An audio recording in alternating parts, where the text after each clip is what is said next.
प्रिय विद्यार्थियों, राजकीय महाविद्यालय बस्सी के इस यूट्यूब चैनल में आपका स्वागत है।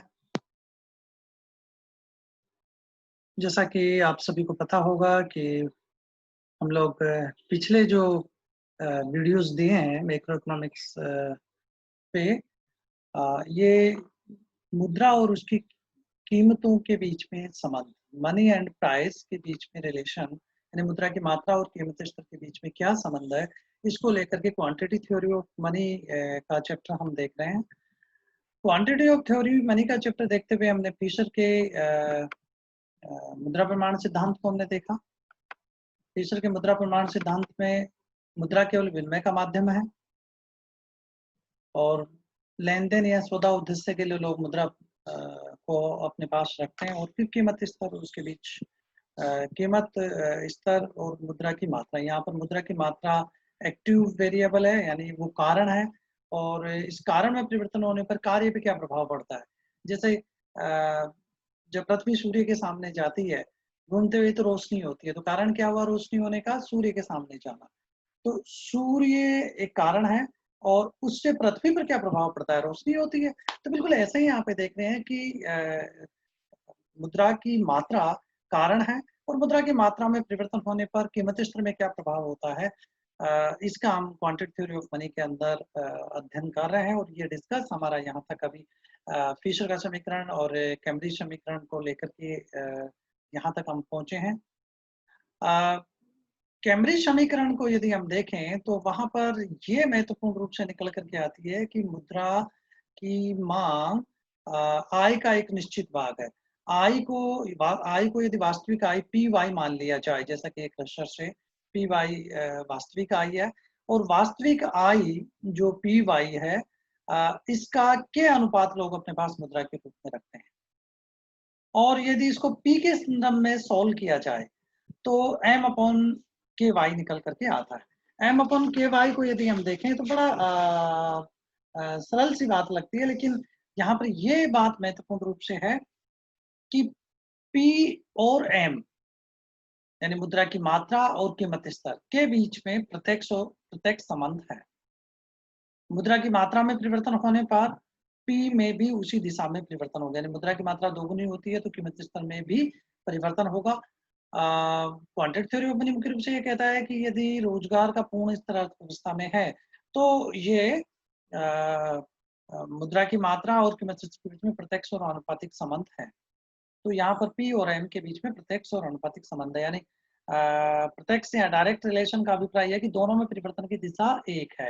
यानी एम में परिवर्तन, एम में वृद्धि होती है तो पी में भी वृद्धि होगी, तो ये डायरेक्ट रिलेशन हो गया। या एम में कमी होती है तो पी में भी कमी होती है, तो ये डायरेक्ट रिलेशन हो गया। लेकिन दूसरी तरफ यदि हम देखें तो इनडायरेक्ट रिलेशन को यदि हम देखें, के वाई और पी के बीच में इनवर्स रिलेशन है, उल्टा संबंध है, विपरीत संबंध है। के की मात्रा में वृद्धि होने पर पी में कमी होगी और वाई की मात्रा में वृद्धि होने पर पी में कमी होगी। तो यहाँ पर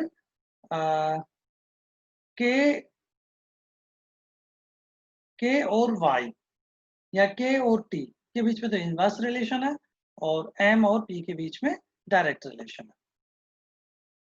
आगे जाकर के पीगू ने मुद्रा की क्रय शक्ति लिया तो मुद्रा की क्रय शक्ति लेने पर समीकरण बदल जाता है। ये हमने पिछले वीडियो में डिस्कस किया है। किन्स का मुद्रा प्रमाण सिद्धांत है, उसमें किन्स केवल उपभोग वस्तुओं को लेते हैं और उपभोग वस्तुओं को लेकर के और उपभोग वस्तुओं का एक निश्चित अनुपात लोग अपने पास नकदी के रूप में रखना पसंद करते हैं। ये अपने समीकरण में उन्होंने बताया है। ये भी हमने देखा है कि नकद बकाया दृष्टिकोण, कैश बैलेंस अप्रोच मुद्रा की मांग पर अधिक बल देता है। लोग अपनी आवश्यकताओं की पूर्ति करने के लिए मुद्रा की मांग नकदी के रूप में करते हैं। यहाँ पर नकद बकाया दृष्टिकोण में मुद्रा की मांग वह पूर्ति को समय के एक विशिष्ट बिंदु critical time of point of time के संदर्भ में देखा गया है, जबकि तो ये एक प्रकार से स्टॉक अप्रोच है। और जबकि सौदा दृष्टिकोण एक पीरियड ऑफ टाइम के संदर्भ में बात कर रहा है मुद्रा की मांग का, तो एक प्रवाह दृष्टिकोण है। और फिश ने मुद्रा की मांग का अर्थ मुद्रा के विनिमय के माध्यम के रूप में मांगी है, जबकि कैम्ब्रिज दृष्टिकोण में मुद्रा की मांग का अर्थ है लोग अपनी वास्तविक आय का कुछ भाग नकदी के रूप में रखने की इच्छा प्रकट करते हैं। यहाँ पर इस इच्छा में स्टोर ऑफ वैल्यू यानी मुद्रा की मांग का केवल विनिमय के माध्यम के रूप में ही मुद्रा की मांग केवल विनिमय के माध्यम के रूप में ही नहीं की जाती है, बल्कि स्टोर ऑफ वैल्यू के रूप में भी की जाती है। यहाँ पर मुद्रा की मांग लोगों की तरलता पसंदगी पर निर्भर करती है, परंतु इसमें सट्टा उद्देश्यों को शामिल नहीं किया है। ये इसकी आलोचना है और आगे कीन्ज अपने दृष्टिकोण में इस बात को रखते हैं। मुद्रा की मांग मुद्रा को रखने की मांग ही मानी गई है और इसमें सौदा मांग के अलावा व्यक्ति के पास धन की मात्रा, ब्याज की दर और भाव प्रत्याशाओं पर भी निर्भर करता है। ये मान्यताएं बताई गई है, ये पिछले वीडियो में मैंने बताया। अब ये हम देखना चाहते हैं कि कैम्ब्रिज दृष्टिकोण की प्रमुख आलोचनाएं क्या हैं। कैम्ब्रिज दृष्टिकोण की यदि हम आलोचनाओं के संदर्भ में हम बात करें तो देखिए कैम्ब्रिज दृष्टिकोण की एक तो आलोचना ये की जाती है कि ये मुद्रा की मात्रा में परिवर्तन होने पर मूल्यों में परिवर्तन किस प्रकार होता है, इस परिवर्तन की प्रक्रिया की व्याख्या नहीं करता, यानी कि तथ्यात्मकता यहाँ पे नहीं है। एक प्रमुख आलोचना इसकी ये होती है।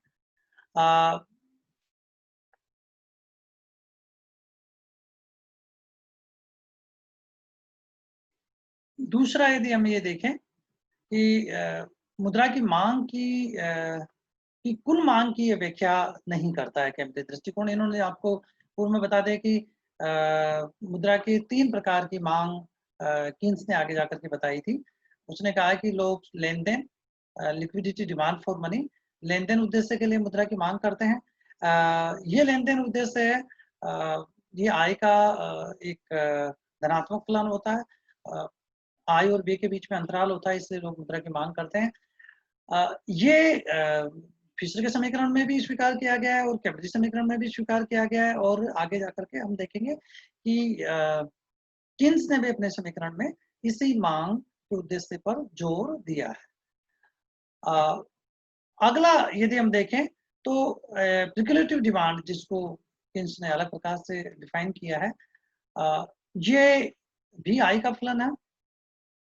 इसको स्टोर ऑफ वैल्यू के रूप में कैम्ब्रिज समीकरण में कहीं न कहीं स्वीकार किया गया है। तो परंतु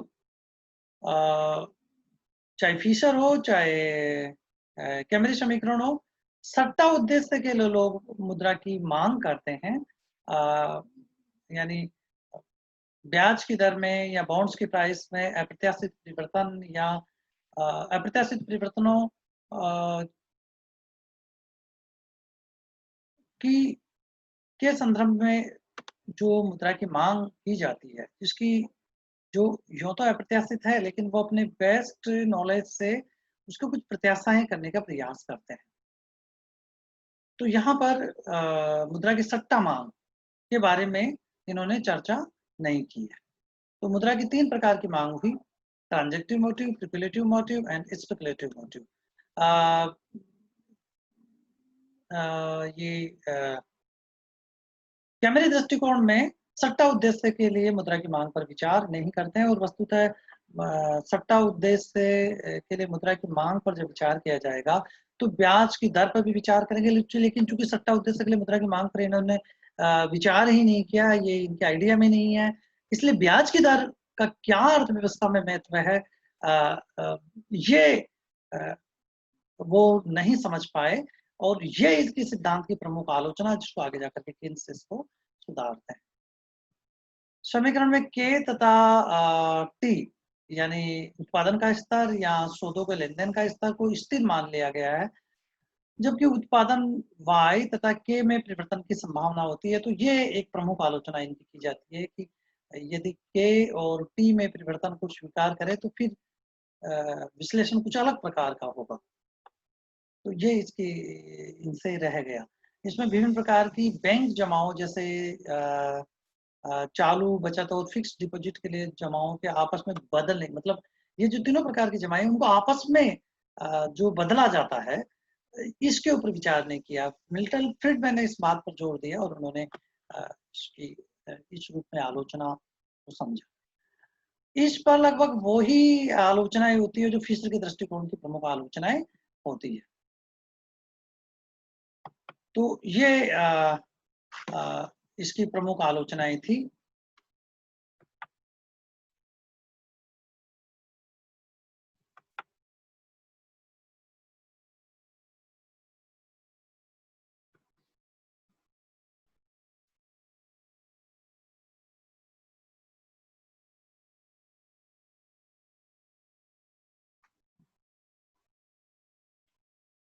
यदि हम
अब हम शोधा दृष्टिकोण व नगद से इस दृष्टिकोण के बीच में तुलनात्मक अध्ययन पर अपना जोर देंगे।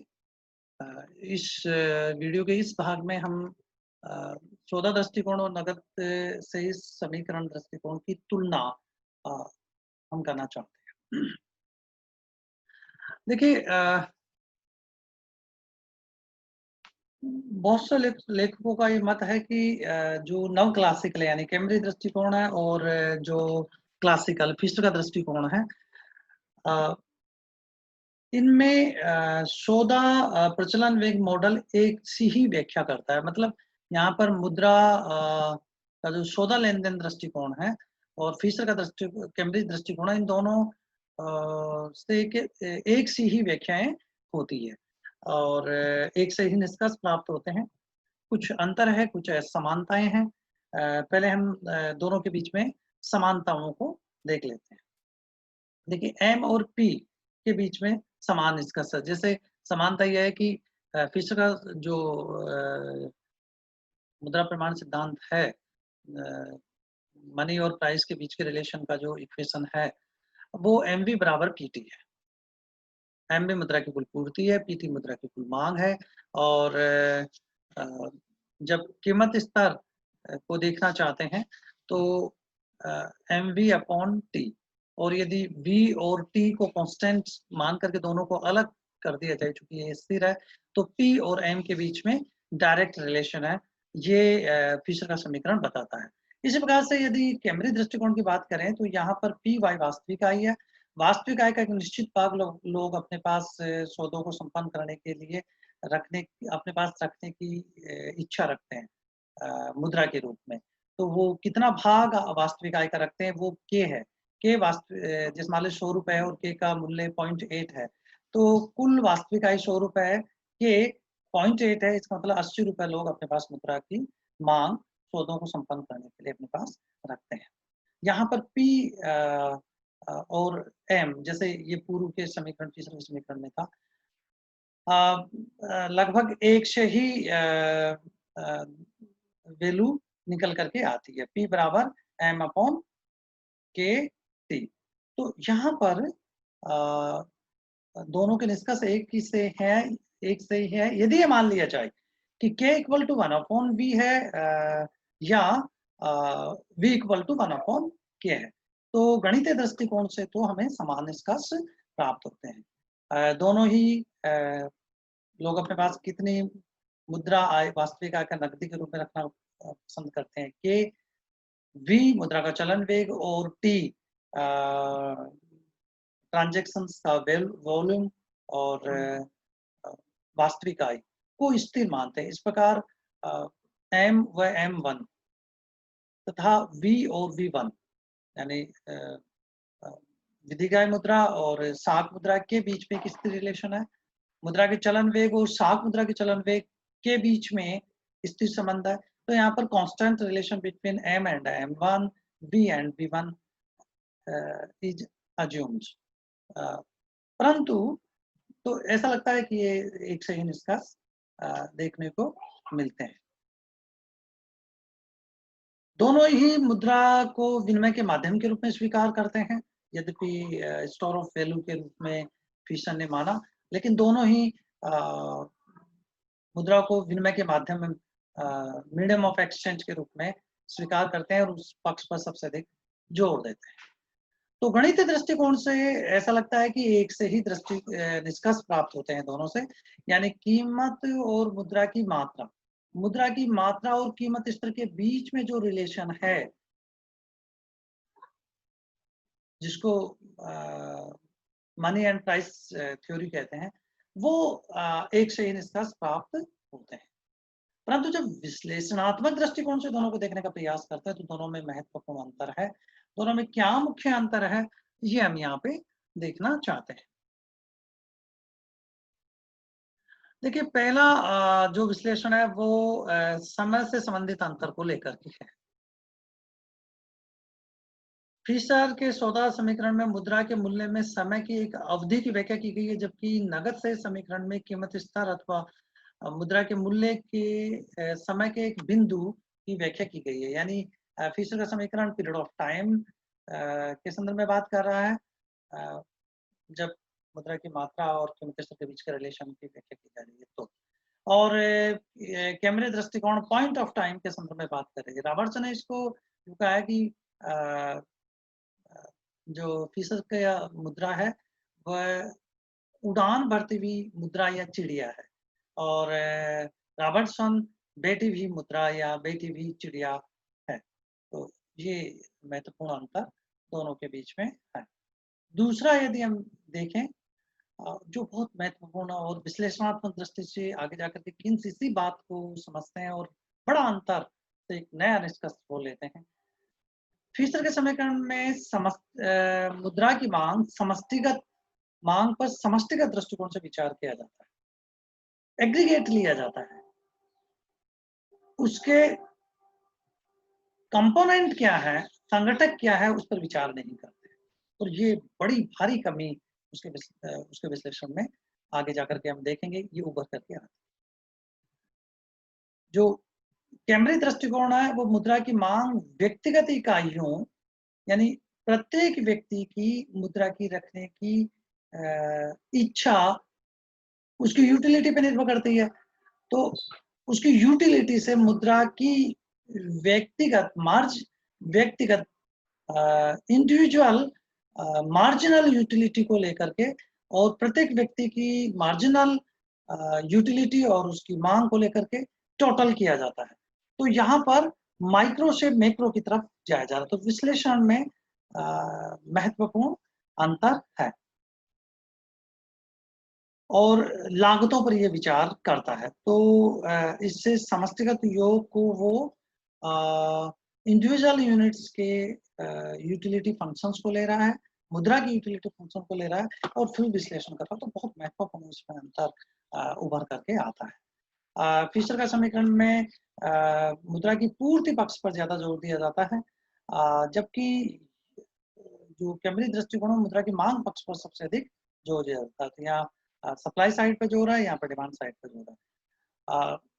फिर यद्यपि हमने देख लिया, लेकिन फिर देखें फिशर के समीकरण में मुद्रा की मांग का उद्देश्य केवल विनिमय का माध्यम अर्थात सौदा मांग उद्देश्य पर विचार किया गया है। यहाँ पर दो प्रकार के उद्देश्यों के लिए मुद्रा की मांग की जाती है केंद्रीय दृष्टिकोण में। विनिमय का माध्यम तथा मूल्य के संचय दोनों डिमांड मोटिव्स को मानते हैं। तो यहाँ पर एक नया स्टोर ऑफ वैल्यू को शामिल करने पर संचय के मोटिव्स को शामिल किया गया है। फिशर की विचारधारा दीर्घकालीन विश्लेषण पर आधारित है। इसका मतलब हुआ कि अल्पकालीन विश्लेषण पर विचार नहीं करता है। कैम्ब्रिज विचारधारा अल्पकालीन विश्लेषण पर बात करती है, अल्पकालीन विश्लेषण पर अधिक जोर देती है। तो कीमतों में जो परिवर्तन होता है, ट्रेड साइकिल है, उसका ज्यादा उपयोगी और सही विश्लेषण यहाँ पे करना संभव कैम्ब्रिज दृष्टिकोण में होता है। फिशर ने टी में सभी वस्तुओं को शामिल किया है, जबकि यहाँ पर उपभोग वस्तुओं को लिया है, एक तो ये है। और जब पूरा लिया है, जैसे मार्शल ने समस्त वस्तुओं को लिया, लेकिन क्या लिया है? समस्त वस्तुओं वास्तविक समस्त वस्तुओं का वास्तविक मौद्रिक मूल्य। तो या तो वास्तविक मौद्रिक मूल्य के संदर्भ में बात की जा रही है आय का, या फिर उपभोग वस्तुओं तक ही सीमित रहकर के वर्तमान विश्लेषण करते हैं। तो ये ज्यादा गहन विश्लेषण होता है।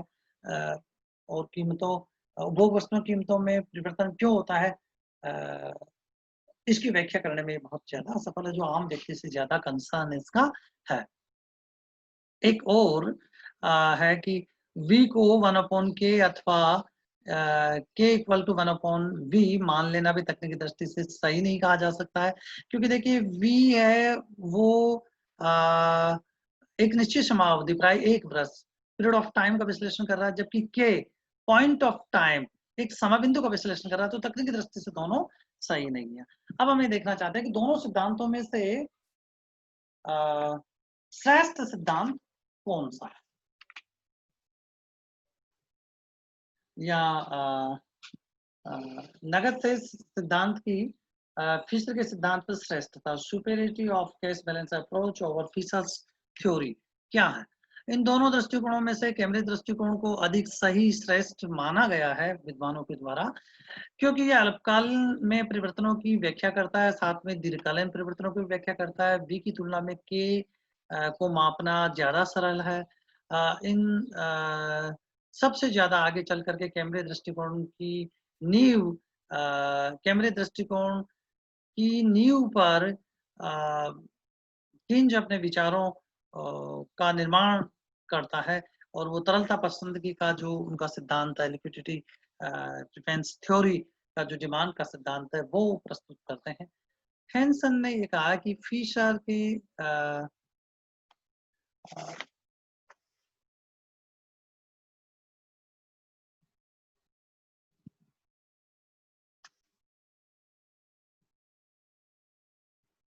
इसके अलावा कुछ विद्वानों के द्वारा ये कहना है कि कार्य प्रभाव यानी कारण में परिवर्तन होने पर कार्य यानी कीमतों पर क्या प्रभाव, कार्य यानी मुद्रा की मात्रा, और कारण यानी मुद्रा की मात्रा, और कार्य यानी कीमत स्तर। कारण में परिवर्तन होने पर कार्यों पे क्या प्रभाव होता है, इसकी प्रक्रियात्मक व्याख्या प्रोसेस ऑफ चेंज पाथ की विश्लेषण ज्यादा सही करता है कैम्ब्रिज दृष्टिकोण। तो एक प्रकार से यहाँ पे इनडायरेक्टली डायनामिक्स छुपी हुई है, परिवर्तन की प्रक्रिया का विश्लेषण यहाँ पे किया जाता है। ये है दूसरा कैमरे दृष्टिकोण में मांग और पूर्ति दोनों पक्षों पर विचार किया गया है। जबकि और एक और है, अ, नगद शेष मत के को बहुत ज़्यादा महत्व देता है। के में परिवर्तन के विश्लेषण से कई अ, समस्याएँ जैसे एक्सपेक्टेशंस, अनिश्चितताएँ, ब्याज की दर, ये अध्ययन करने की संभावना, मतलब जैसे ही इन्होंने स्क्वायर ऑफ वैल्यू को शामिल किया, के को विश्लेषण को अपने विश्लेषण में कैमरे दृष्टिकोण ने शामिल किया, वैसे ही एक्सपेक्टेशंस का बीज इसमें आ जाता है। एक्सपेक्टेशंस, अनसर्टेनिटी और रेट ऑफ इंटरेस्ट, ये वेरिएबल यहाँ पे इनडायरेक्टली विश्लेषण में प्रवेश कर जाते हैं और आगे जाकर के हम देखेंगे कि ये बहुत महत्वपूर्ण विश्लेषण बन जाता है। तो ये इसकी प्रमुख विशेषताएं।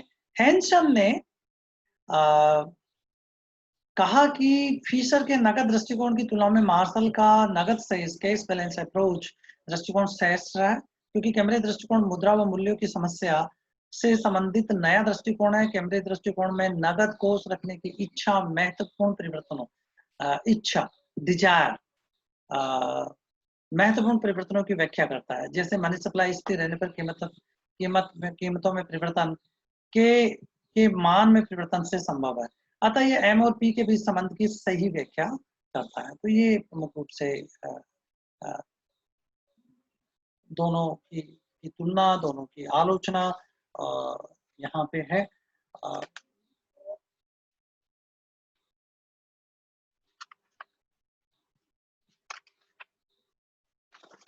आगे जो अगला वीडियो हम प्रस्तुत करने वाले हैं वो कैम्ब्रिज दृष्टिकोण हमने कर लिया, फिशर का दृष्टिकोण कर लिया। अब महत्वपूर्ण सिद्धांत जॉन मेनार्ड किन्स का मुद्रा प्रमाण सिद्धांत, मुद्रा की मात्रा और कीमत स्तर के बीच में क्या रिलेशन है, उसका एक विषय वीडियो आपके सामने मैं प्रस्तुत करूंगा। तो देखिए ना भूलिएगा, अगला वीडियो आप देखें, अपने लाइक्स दें। मैं आशा करता हूँ कि कोविड-19 के दौरान आप अपने घर में सभी स्वस्थ होंगे और एक नई तकनीक के साथ अपना एंजॉय कर रहे होंगे। नमस्कार, फिर मिलते हैं।